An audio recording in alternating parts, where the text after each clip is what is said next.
On ne sort pas nos propositions dans notre chapeau.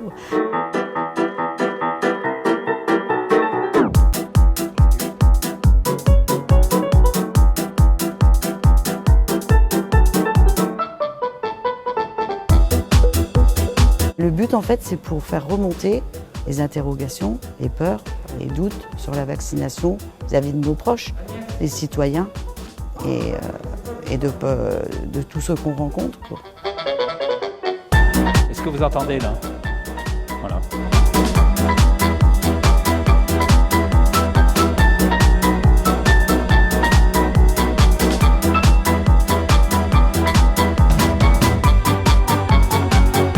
Pour que la vie redevienne normale, il faut que la circulation du virus ait franchement diminué et que les personnes les plus vulnérables soient protégées. Il faut aussi qu'elles puissent être vaccinées. Nous, dans notre groupe, vous en avez qui ont envie de se faire vacciner, vous en avez qui ne savent pas, et vous en avez d'autres qui ont été vaccinés, et vous en avez d'autres qui vont être vaccinés. Donc c'est très diversifié notre collectif.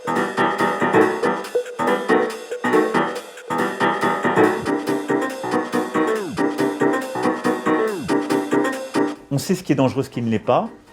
Si on tient les distances quand on se promène dehors, on ne prend pas de risque. Et donc il faut pouvoir rendre le grand air, le plein air à nos concitoyens.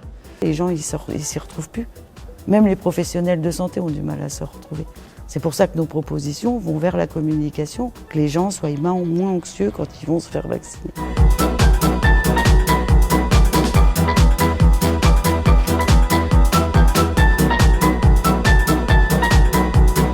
On a fait une proposition, c'est qu'on a l'impression en fait que toute la communication passe sur la vaccination.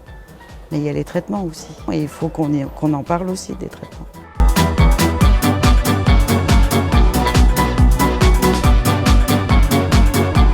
On a eu plusieurs intervenants qui sont venus, on ne sort pas nos propositions dans notre chapeau.